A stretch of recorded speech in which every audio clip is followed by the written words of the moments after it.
Good morning and welcome to Denny Real Estate. A couple weeks ago, I did a video on understanding your offer.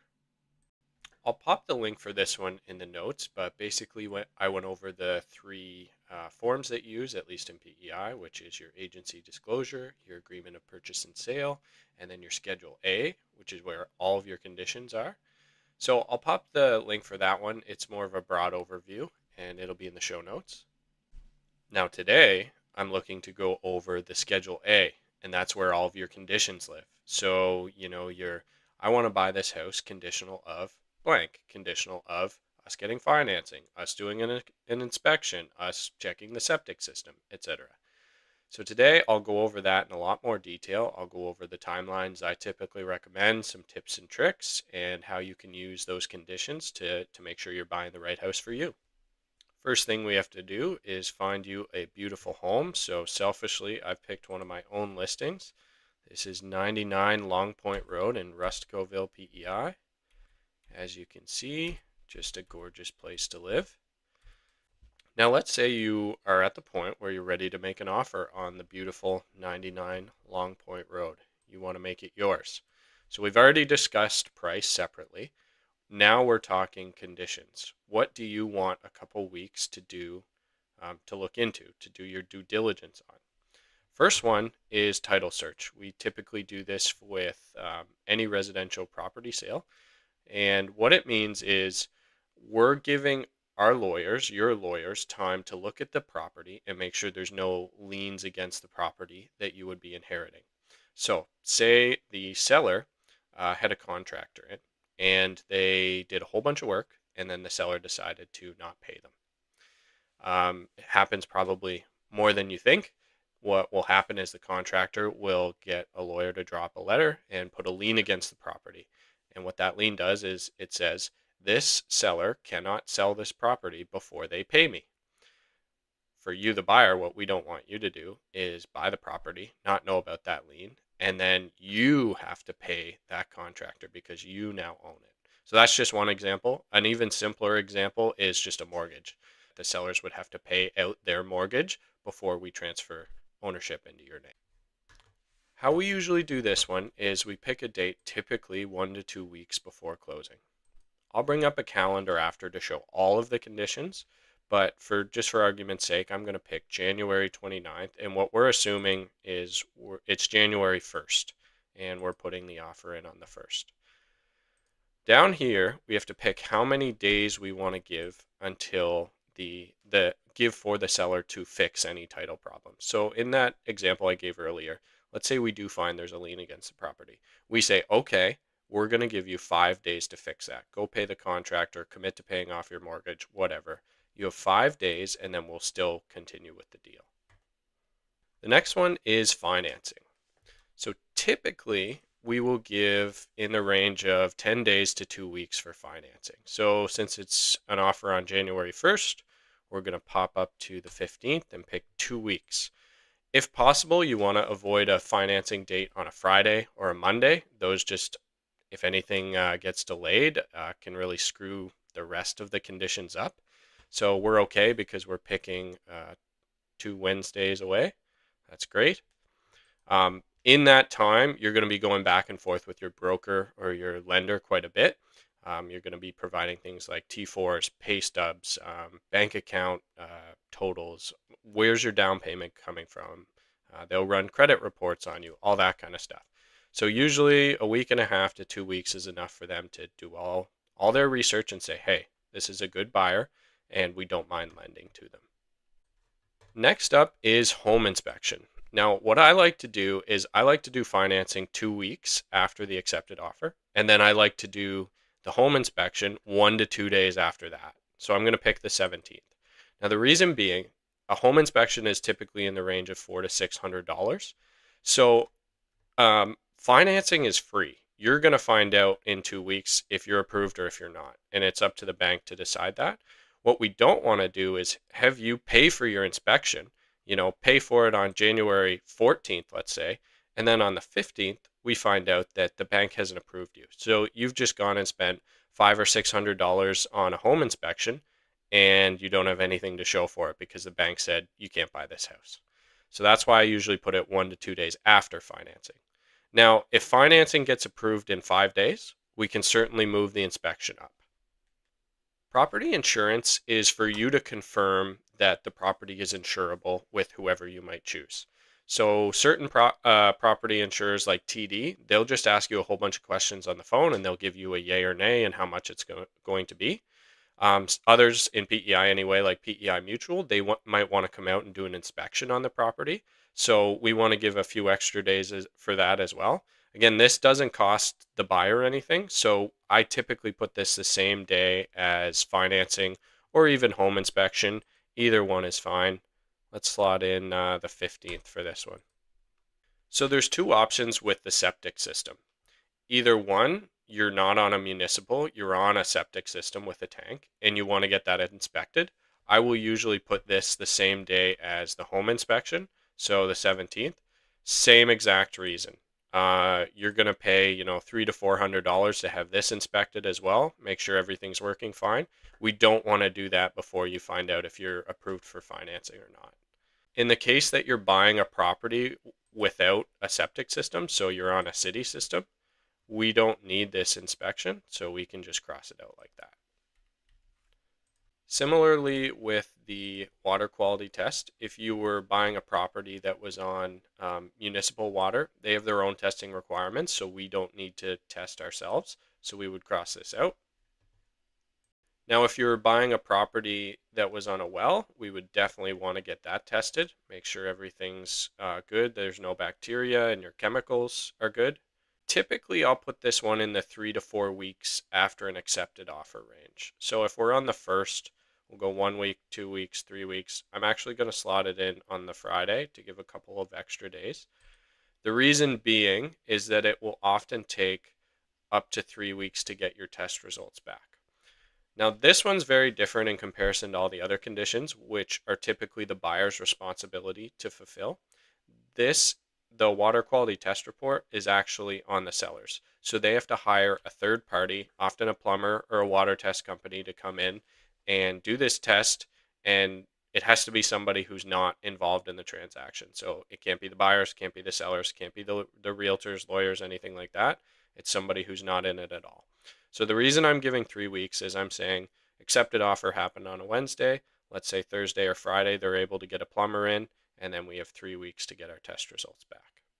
The fixture condition is we want to make sure that everything that we viewed is included. So say we viewed and then they went the next day and removed a whole bunch of stuff. Well, we assumed we were getting all that stuff.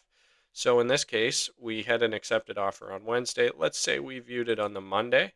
We would then list everything in here that we expect to be included. So, microwave, stove, fridge, freezer, and so on. The transfer of rental or leased items, this would be things like a propane tank or a solar system. Some of the solar systems are on like a lease agreement with the company, so you can transfer that. We'd have to provide a little bit more detail in here if we were actually going to do it, but quite common what you see is people don't want, aside from solar, people don't want to connect to the new propane. They'll often use the current their current service agreement and just transfer it to a new house. So you'll often see this one crossed out. We'll cross it out for this. Last three, sale of buyer's property. So this is not a first-time home buyer. This is somebody who has their own property that they're trying to sell, and they're submitting an offer on another property, but they need a condition to say, well, hey, we'll buy this one, but we first have to sell our other one. So how this would look is we'll just put in a random address in here. 01 Main Street, Summerside, PEI. So the buyers would have to sell their property at 01 Main Street by this date. So our accepted offer was on the 1st. Probably give them a month, maybe 6 weeks, and we'd jump up ahead into March and say you have to have a firm deal by this date.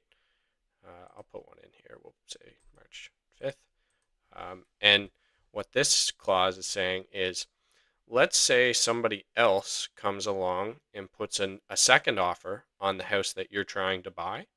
This clause says you have a certain amount of time to decide if you're going to try and go through with it or not.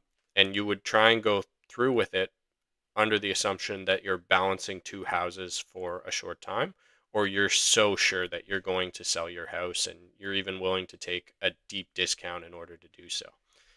Typically, when a second offer comes in, the person with the sale of buyer's property clause, they'll often say like, okay, we're not willing to take on the risk of having two houses or having to take a deep cut on our house, so we'll just back out and let you guys take it. But if anything falls through on your end, we're definitely there to try again. I'm more so doing this video for first-time home buyers, so I'm actually going to delete this one. If you didn't already own a home, this would just get crossed out. We don't need that condition. Solicitor's approval. So when I do this one, I'll often put it around the same time as financing or inspection. Maybe we'll say the 15th. But often we don't actually need to do this one because it's our job as realtors to draft the paperwork correctly and make sure the terms suit our buyers. In the cases where we might need this is definitely if they had a sale of buyer's property, I would include it. Or if there's anything like corporations, buyers from off island coming, estates, anything like that, that just an extra couple steps that can complicate things, I would add, we want the buyer's solicitor to approve and review the paperwork, say it's all good to go on their end. The last one is property disclosure statement. Property disclosure statement, PDS, is just the sellers will go through and they'll try and list any issues they know of with their house and when things were serviced, what work they've done to it. So, the boiler was serviced 2 years ago. We changed the filter this year. The dishwasher had a warranty issue, so we replaced the pump, all that kind of stuff. You'll see probably 50-50. Half of sellers don't include them and half do. So you're just acknowledging here, the buyer acknowledges either A, we did receive one and we reviewed it, or B, we did not. And lastly, this area is where you would put any other terms that you want included. So often it's left blank, but I just wrote one where it's people coming from Ontario to live in PEI, so they put in an offer, and one of their conditions is, well, we like the house, we think it's going to work, but we do want to see it in person. If it's not up to snuff, like all your photos were photoshopped and it's not nearly as good as it looks on the internet, then we can still back out if we want to. So this is where any extra conditions would go, and those are specific to each sale and each person. Okay, so I've structured this kind of as if it's a first-time home buyer. We have our accepted offer. We have our financing and insurance conditions. We have our home inspection, potentially septic inspection if it's not on a municipal system. Sometimes we have solicitor's approval. We have water quality test report if it's not on a municipal system and has its own well. And then we have title search and then the closing as well. So on paper, this is what this would actually look like. Accepted offer on the 1st of January, a couple days to submit the deposit. Usually the deposit is 0.5% to 1% of the total purchase price. This 99 Long Point selling for $729, so we'd probably want to see at least a $5,000 deposit sent within a few days. Financing condition 2 weeks later. Then we have home and septic inspections. The reason we put them after is so we don't have to pay for them if financing doesn't go through or if insurance doesn't go through, but that's not very common. We also have solicitor's approval on the 17th. Water quality test report, we have 3 weeks plus a couple days just for them to have somebody come in, take the water, and then get the results back from the lab. And then we have title search about a week after that. So title search, usually the lawyers will ask for at least a week, sometimes 2, and we want to put that at least a week before the closing date. So in this case, we would probably tell the lawyers to start their title search on the 20th. We'd say, hey, everything aside from the water quality test report is good to go, so we think you can proceed, and then we'll address any water issues afterwards. Then we slot the closing typically 1 to 2 weeks after the title search. So all in all, this is a very quick close, about a month. Often we'll have bigger gaps, especially between financing and title search. Sometimes that's a month long, sometimes six weeks long. If by chance the buyers have that sell their own property condition, then we're probably dragging this out, 8 to 12 weeks, something like that. A 5 week close is pretty quick. If we really wanted to, we might be able to slide this closing date up to the end of January. We'd have to compress these things, and you might have to do inspections at the risk of not having financing. But if you're super confident that it was going to go through, we could do that, and we could probably pull off an accepted offer and a close in under a month, but it'd definitely be tight. So that is the most common conditions in an offer, a buyer's offer in PEI real estate anyway. I know it's quite similar across Canada. Some of the timelines, tips and tricks as well, why we do things and why your realtor might just slot in some dates without even asking you. I often do that as a realtor. I'll just try and make the offer as competitive as possible. And, we really want to get it accepted. So I want to meet the timelines of the seller, but also make it realistic that the buyers can accomplish it and, hopefully not have to fork out any money until they know for sure it's good to go. Thanks for listening. I hope this was of value to you, and feel free to share it with others if it was.